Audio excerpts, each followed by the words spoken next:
nimuhorane umukama.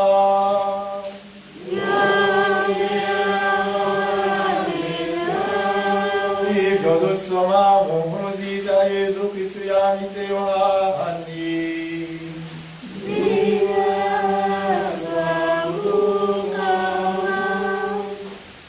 Muri iyo minsi Yesu yariko aragendura ubugarire, kuko ataragishaka kugendura ubuyudeha, kuko abayahudi bashaka kumwica. Iminsi mikuru y'abayahudi imwe y'insago yari hafi gushika. Bene wabo bamaze kwijura umunsi mukuru, Yesu araduga nawe, ariko bitamenyekana nko mu mpisho.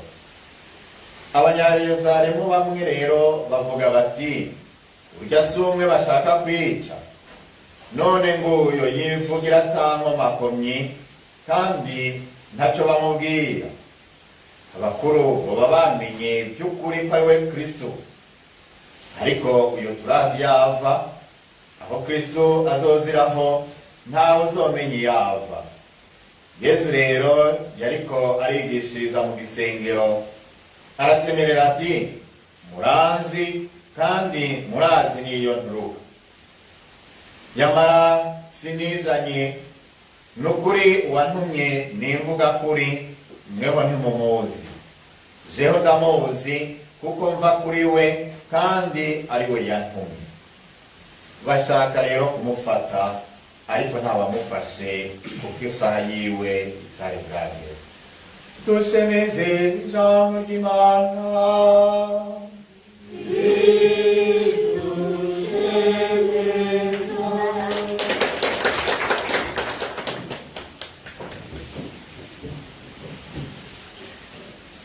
Bavukanye bakunzi b'Imana,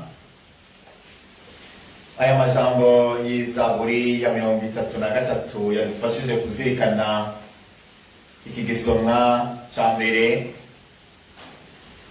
Aradufasha kuko n'amajambo mazima atwereka ingene intungane itotezwa kubera ikurikiza ubutungane. Ariko muri ubwo gukurikiza ubutungane ikahakura uruhoza, kuko Imana yonyene ariyo itera iteka abatagira gatosi. Bagize bati, umukama ahoza ijisho ku batunganye, akama ateze ugutwi ico bamutakambira. Barasaba umukama akabumvira, akabakiza umwitwarariko wose. Umukama azorokora abasavyi biwe, ntawumuhundirako azokanyisha.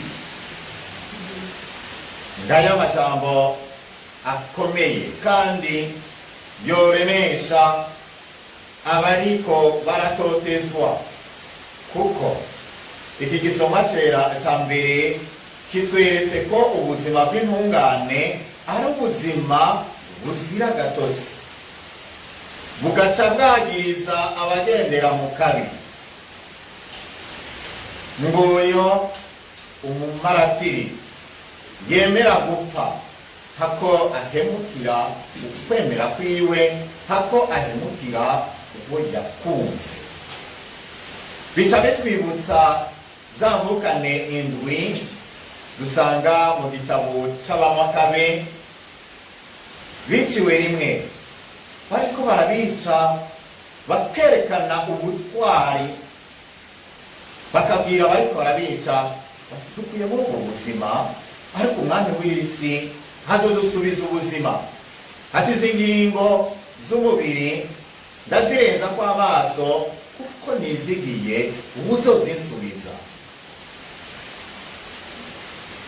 Ibyo rero biratwereka uwo mutima w'ubutwari tubwizwa kwamaduka Imana ku munsi ku munsi, kugira ngo tube intungane mu maso y'Imana, tugwanire kuba ibimenyetso byagiriza akabi aho duherereye. Mu gihe tubana canke dukorana n'abantu barangwa n'akabi, barangwa n'ibiturire, barangwa n'akarenganyo, barangwa nogira nti n'amabi yose, baca mu nzira zose ngo ntibatakaze ibyubahiro, ngo ntibatakaze ibibanza barimo.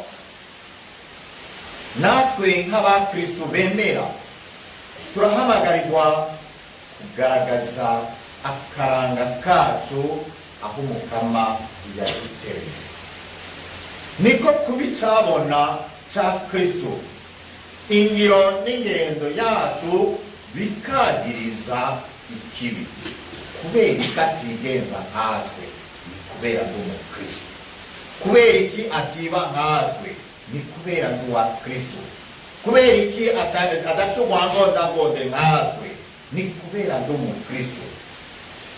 Kandi bavukanyi bakozi b'Imana, abatari bake baramaze kubigaragaza mu buzima bwabo bwa misi yose, haba aho barangurira ubutumwa, haba ku kazi, haba no mu kibano. Abo nabo bama bashikirwa n'ibintu bigoye. Hari abatari bake baturubikwa, hari abatari bake birukanwa mu buzi, mbere hari na bamwe bashobora no gushika aho bicwa.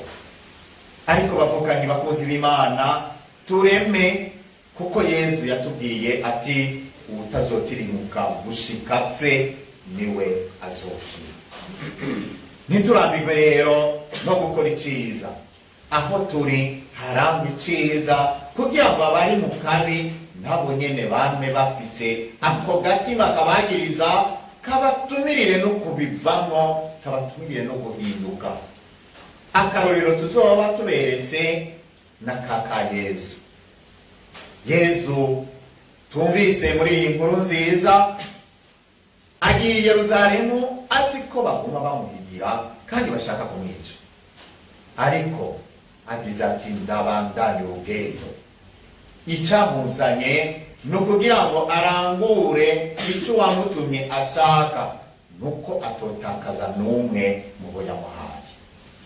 Turi muri abo rero, ntidutinye urukamvye, ntidushe coba ngo duhemuke, kuko mwibutsa w'ikirundi ugira ngo guheza guhemuka ibigori bikera. Yesu yaremanze ko ari mwene data, aremanga by'ukuri ko ava kwa data. Bariko bagira bati turakuzi, turazi niyumva. Reka natwe turashobora kugwa muri uwo mutego tukibaza ko tuzi Yesu. Iki gihe cy'ikarema burya kidutumirira kumenya, kurondera Yesu, kurondera kumumenya, kurondera kunywana nawe. Ariko turashobora kumera nk'aba Bayahudi bibwira ngo baramumenye, ngo baramuzi. Yesu aza atwiyereka mu bimenyetso mbere tumenyereye. None ubwo turazi kumumenya muri abo bato bato, muri abo boro n'abakene, muri abo barenganywa, muri abo bakeneye intabaro yacu, muri abo bakeneye ko tubavugira. Mbega turamumenya muri abo bariko baratotezwa, natwe tuhafise ijambo. Erega Yesu atwiyereka uko. None rero bavukanyi bakunzi b'Imana, naho vyoba bigoye, twumvise ko Yesu yarusimbye kuko isaha yiwe ntiragera. Intungane niyaguma kwibanga ntaco azoba isaha yiwe itaragera. Kuko isaha yiwe itaragera ntaco bamugize, na twebwe isaha itaragera ntaco batotugira. Dusabe umuvyeyi wacu Bikira Mariya ngo abandanya dusabira kuzigama ibanga, kuguma mu kuri, kuguma ku nyigisho za Kristo, gutyo ngo tubi ivyabona bizima mw'isi ya none. Umuvyeyi wacu Bikira Mariya dusabire.